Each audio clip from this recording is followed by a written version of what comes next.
अच्छा जी बच्चों, इस लेक्चर के अंदर हम डिस्कस करेंगे constructed response question chapter number 10 के। तो जो हमारे पास question number 3 and question number 4 है, इसके आंसर्स हमें बुक के अंदर से ही मिल जाएंगे, तो मैं आपको वहां पर मार्क करवा दूंगा।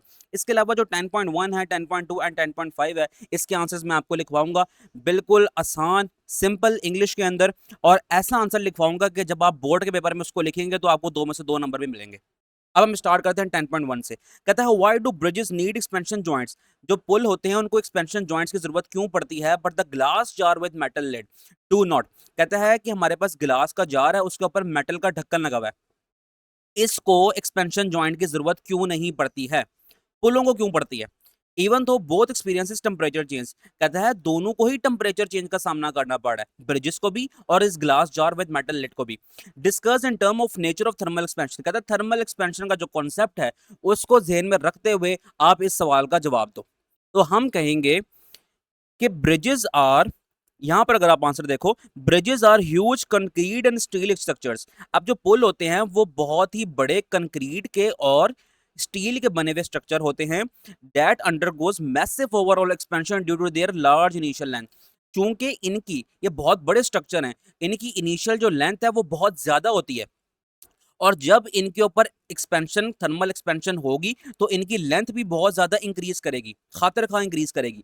Therefore they need expansion joints to avoid cracking. इसलिए हम इनके अंदर एक्सपेंशन जॉइंट्स लगा देते हैं ताकि ये हमारे जो पुल हैं वो क्रैक ना कर जाएं। ऑन दी अदर हैंड, इसके मुकाबले में अब metal lid with glass jar, metal का ढक्कन जो लगा हुआ है गिलास जार के ऊपर है वो वेरी स्मॉल साइज, उस बेचारे का तो साइज ही बहुत छोटा है। So their overall expansion is negligible. अब इसके अंदर जो थर्मल एक्सपेंशन होगी ना वो ना होने के बराबर ही होगी, बहुत थोड़ी होगी, इसको हम ना होने के बराबर कह लेते हैं। Is negligible and does not require joints, और इसको हमें एक्सपेंशन जॉइंट्स लगाने की जरूरत नहीं है। अगर आपको याद हो मेरा लेक्चर, इसी चैप्टर का लेक्चर नंबर 4, जहां पर मैंने कॉन्सिक्वेंसेज ऑफ थर्मल एक्सपेंशन पढ़ाए थे आपको, तो वहां पर हमारे पास 2 पॉइंट्स थे। एक हमारे पास ये ब्रिजेस वाला था, एक हमारे पास मेटल लिड्स वाला था। तो इनके कॉन्सेप्ट्स अगर अभी तक आपको नहीं है तो आप जाके ले सकते हो मेरा लेक्चर। बाकी जो बातें इसने पूछी नहीं सवाल में वो मैंने आपको क्लियर करवा दी हैं। अब आप देख सकते हो ये ब्रिज के ऊपर जो है ना, इन्होंने ये जॉइंट्स लगाए हुए, एक्सपेंशन जॉइंट्स लगाए हुए हैं ताकि ब्रिज हमारा टूटे ना। अब हम चलते हैं क्वेश्चन नंबर 2 की तरफ। कहता है if two liquids are heated under the same condition, दो हमारे पास लिक्विड्स हैं, एक इस कंटेनर में है, एक इस कंटेनर में है, इस तरह समझ लो आप, और इन दोनों को हमने हीट अप किया है सेम कंडीशंस के ऊपर। मिसाल के तौर पे इस लिक्विड के ऊपर भी हमने 1 केल्विन टेम्परेचर अप्लाई किया है, इसके ऊपर भी हमने 1 केल्विन टेम्परेचर अप्लाई किया है, इस तरह समझ लो आप। But one of them heats up faster. कहता है इन दो में से एक हमारे पास लिक्विड ऐसा है जो कि जल्दी गर्म हो गया। What does this indicates about the specific heat capacity? अब कहता है कि स्पेसिफिक हीट कैपेसिटी के कॉन्सेप्ट को ध्यान में रखते हुए आप समझाओ भाई ऐसा क्यों हुआ है। तो हम कहेंगे the liquid that heats up faster, वो लिक्विड जो कि जल्दी गर्म हो चुका है, have lower specific heat capacity, उसकी स्पेसिफिक हीट कैपेसिटी की वैल्यू बहुत कम है। This mean it requires less heat energy to raise its temperature. इसका मतलब है कि इसको थोड़ी सी ही एनर्जी चाहिए, यानी कि कम अमाउंट में एनर्जी चाहिए ताकि अपना टेम्परेचर वो इंक्रीज करे। The liquid that heats up slowly, अब ये लिक्विड की बात हो रही है, अब वो लिक्विड जो कि हीट अप हुआ है आराम आराम से, ठीक है, has a higher specific heat capacity, उसकी स्पेसिफिक हीट कैपेसिटी की वैल्यू बहुत ज्यादा है, meaning it absorb more heat energy before its temperature changes significantly. इसका मतलब है कि ये बहुत ज्यादा हीट एनर्जी अपने अंदर एब्जॉर्ब करेगा, फिर जाके इसका टेम्परेचर जो है ना वो इंक्रीज करेगा। तो ये स्पेसिफिक हीट कैपेसिटी वाला जो कॉन्सेप्ट है मैं डिटेल से आपको लेक्चर दे के आ चुका हूँ, अगर अभी तक नहीं लिया तो जाके आप ले सकते हो। तो वहां पर अगर आपको याद होगा तो हम कहते थे कि हमारे पास कुछ ऐसे सब्सटेंसेस होते हैं जिनको हम थोड़ी सी हीट देते हैं और वो अपना टेम्परेचर इंक्रीज कर लेते हैं, और कुछ सब्सटेंसेस ऐसे होते हैं जिनको बहुत ज्यादा हीट देनी पड़ती है फिर जाके उनका टेम्परेचर इंक्रीज होता है। तो ये वही क्वेश्चन उसको यहाँ पर उसने पूछा हुआ था, तो हमने इसको अपने कॉन्सेप्ट की बेस पे इसको समराइज कर लिया। अब हम चलते हैं नेक्स्ट क्वेश्चन की तरफ। अच्छा जी, अगला क्वेश्चन हमारे पास है 10.3। Why does the liquid evaporate faster than when the air is dry? कहता है लिक्विड evaporate faster क्यों करता है जब हमारे पास उसके ऊपर से जो हवा गुजर रही है ना वो हवा ड्राई है। ये सारा कॉन्सेप्ट मैं आपको पढ़ा के आ चुका हूँ अपने इवेपोरेशन वाले लेक्चर के अंदर। अगर आप इवेपोरेशन के फैक्टर्स की तरफ जाते हैं तो फैक्टर नंबर 4 अगर आप देखें तो यहाँ पर हमने जिक्र किया था, हमने कहा था कि हमारे पास एक लिक्विड है, उसके सरफेस के मॉलिक्यूल्स ने ना अब इवेपोरेट करना है, ठीक हो गई बात। अब उसके ऊपर जो हवा चल रही है, लेट से उसके ऊपर जो हवा चल रही है ना उसके अंदर पहले से ही बहुत ज्यादा ह्यूमिडिटी है, यानी कि बहुत ज्यादा मॉइस्चर उसके अंदर है। इसका मतलब है कि उसके अंदर बहुत ज्यादा वाटर वेपर्स पहले से मौजूद है।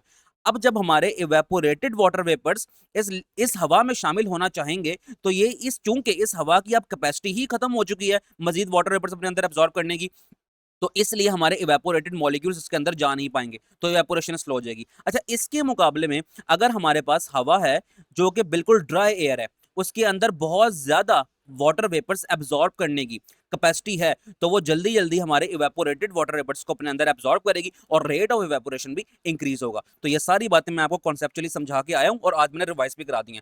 तो आपने 10.3 का जो आंसर है ना, वो आपने ये लिखना है, ठीक है, यहां से लेकर यहां तक ये पॉइंट लिख देना आपने। क्योंकि आप लॉन्ग क्वेश्चन में इसको याद कर चुके हो, तो आपने अब इसको कंस्ट्रक्टेड रिस्पॉन्स क्वेश्चन के अंदर भी इसको मैनेज कर लेना। अच्छा, अब हम चलते हैं 10.4 की तरफ। When a piece of ice melt, जब हमारे पास एक बर्फ का टुकड़ा है वो मेल्ट हो रहा है, the temperature does not increase even थो हीट इज सप्लाइड। कहता है इसका टेम्परेचर इंक्रीज नहीं हो रहा, लेकिन कब हम हीट देते जा रहे हैं, इसको हम हीट सप्लाई करते जा रहे हैं, फिर भी इसका टेम्परेचर इंक्रीज नहीं हो रहा। वेयर डज द एनर्जी गो, ये एनर्जी कहाँ जा रही है, and why is this important in the phase change. देखो ये वाला जो कॉन्सेप्ट है ना, हम इस चैप्टर के अंदर लेटेंट हीट वाले कॉन्सेप्ट के अंदर भी बार बार पढ़ के आए हैं, और खास तौर पर जो हमारा चैप्टर नंबर 14 था केमिस्ट्री का, वहां पर भी हमने बार बार इस बात को पढ़ा था। हम कहते हैं कि जब एक स्पेसिफिक पॉइंट आता है, तो जो हम हीट दे रहे हैं अपने सॉलिड को, अब उस सॉलिड का टेम्परेचर इंक्रीज नहीं होता, टेम्परेचर कांस्टेंट हो जाता है, और जो हीट एनर्जी हम दे रहे हैं वो जाया नहीं हो रही, बल्कि वो सारी हीट एनर्जी यूटिलाइज हो रही है फेस चेंज करने में, यानी कि सॉलिड को कन्वर्ट करने में लिक्विड के अंदर। ये सारे कॉन्सेप्ट याद है ना केमिस्ट्री वाले भी, और यहाँ पे भी तो हमने लेटेंट हीट में पढ़े थे। अब इसी को हम ध्यान में रखते हुए अपना आंसर मार्क करते हैं, जो कि बुक के अंदर ही आपको मिल जाएगा।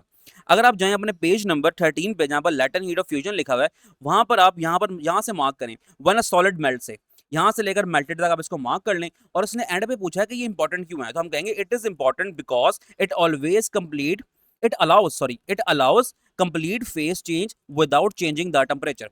तो ये सारा कॉन्सेप्ट आपको होपफुली पहले से क्लियर होगा। अब बस हमने बुक पे इसको मार्क कर लिया कि इसका आंसर कहाँ पर है। अगर नहीं पता तो लेटेंट हीट वाला मेरा लेक्चर ले लो, मैंने बहुत ही डिटेल से और जबरदस्त तरीके से समझाया था आपको। अब हम चलते हैं 10.5 की तरफ, जो कि हमें मिलेगा आंसर पीडीएफ में। कहता है कि वाई एक second, why do electric transmission wire sag, sag कहते हैं लटकने को, झूलने को, ठीक है। अब हमारे पास ये बिजली के खंभे लगे हैं, इसके ऊपर ये तारे बंधी हुई हैं, वो लटक रही हैं। कहता है कि समर्स में, गर्मियों में ये तारे लटक क्यों नहीं होती हैं, एंड टाइटन इन विंटर, और विंटर के अंदर ये तारें टाइट क्यों हो जाती हैं। Thermal expansion, thermal contraction, simple concept लगेगा यहाँ पर। अब हम कहेंगे in summer high atmospheric temperature, यानी कि जब गर्मियां बहुत ज्यादा होती हैं, causes the metal wires to undergo thermal expansion, जिसकी बिना पर जो मेटल की वायर्स होती है ना, उनके अंदर थर्मल एक्सपेंशन होती है। अब थर्मल एक्सपेंशन में क्या होता है, हम पढ़ के आए हैं, लेंथ इंक्रीज होती है, increasing their length and making them sag, जिससे वो झूलना शुरू हो जाती हैं। इन विंटर, अब सर्दियों में ये होता है द कोल्ड टेम्परेचर, अब ठंड पड़ गई है, ठीक है, यानी कि अब थर्मल कॉन्ट्रैक्शन होगी, causes the wire to contract, यानी कि श्रिंक, सुकड़ जाना या श्रिंक कर जाना, which decreases their length and make them tight, जिसकी बिना पर उनकी लेंथ डिक्रीज होती है और वो खंभों पे हमें टाइट टाइट सी बंदी हुई नजर आती है।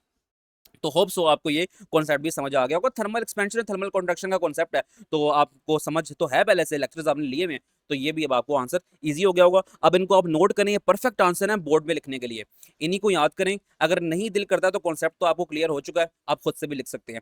अब मिलते हैं आपसे नेक्स्ट वीडियो में, अपना ख्याल रखें, अल्लाह हाफिज़।